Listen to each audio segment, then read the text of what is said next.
President Bush says the battle against Islamic extremists will take a long time. My next guest says that is in part because of the American people. In her new book, Death of the Grown-Up, How America's Arrested Development is Bringing Down Western Civilization, Diana West claims that the baby boomer generation is too spoiled and self-absorbed to understand America's many challenges, including the radical Islamist terror threat, and she joins me now. This is a fascinating read, I mean, on so many different levels, but I want to first start out that you open it up and you talk about your family situation, how you spent a year in Ireland, and then fast forward, what the events of 9/11 really helped shape and form this book. Tell me about that. Well, the year in Ireland was significant only because it took me out of American culture and then put me back into it, a different person. I think anytime you leave your culture, you come back a little bit someone else. I actually started working on the book about 10 years ago. Back when we had a president named Clinton, we had a big scandal involving a White House intern.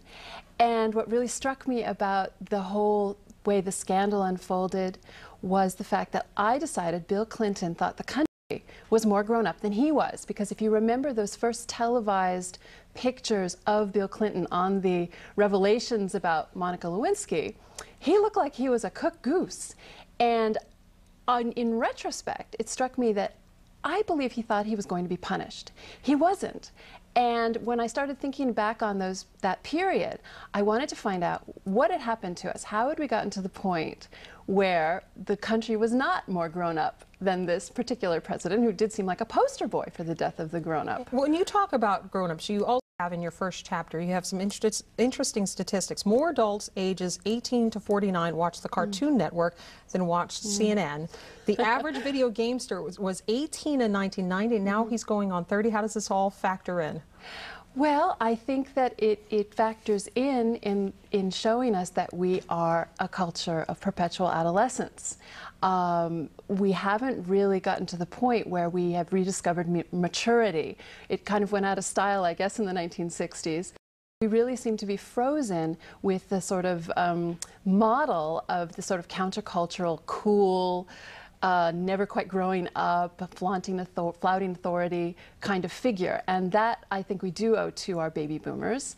And that is why we see these statistics like this. There are many others. And how does this factor in, tie it all in together on the war on terror? Because your concern is that people are essentially just tuning out, not paying attention, not focused enough, that they are essentially...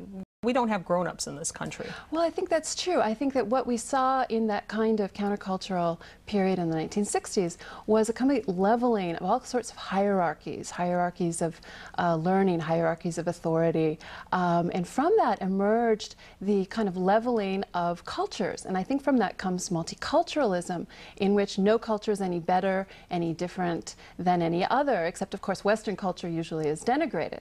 And from that, I think we get to this point where it becomes very hard for people to discuss the war on radical Islam. It becomes very difficult for people to assess, frankly, the problems facing us because they don't want to be considered mean or not inclusive. I think inclusion has become our great virtue, and yet there's a big difference between preserving openness in a society and preserving tolerance. You can't go on forever being tolerant because you're going to be subsumed. And you also talk as part of that we lose our identity. We have a full screen that I want to pull up. And you have a chapter called The Real Culture War, where you call multiculturalism a faith more dangerous to us than jihadist terrorists. You write, from the multicultural teachings of the politically correct classroom, we as a culture have learned to censor incorrect thoughts.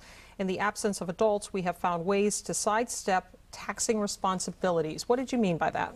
Well, it's kind of like the enemy within. I think we've trained ourselves to be judgmental to a fault, and perhaps inspired by very kindly sorts of notions, but there is in this refusal to make judgments, to make distinctions, a loss of ourself. And so to me, the multicultural paradigm that seems to be motivating so much of our discussions fail to allow us to face facts, discuss things rationally as adults, as mature people. And so that is basically what I mean. I feel like we could take on the threats posed to our liberty by expansionist Islam, but not unless we can think about them.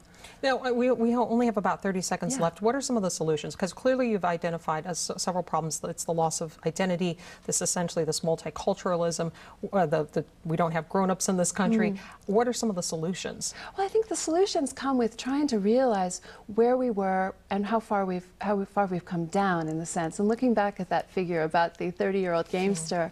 And it really also goes back to discovering what makes us Western, what makes us a liberty-based culture, and which is a more benevolent society than what we're up against. So I think it comes to facing facts about who we are and why we need to stay that way. Diana West, it's a great book. It's called The Death of the Grown-Up, How America's Arrested Development is Bringing Down Western Civilization. It's been a pleasure. Appreciate it. Thank you, Lisa. Thanks.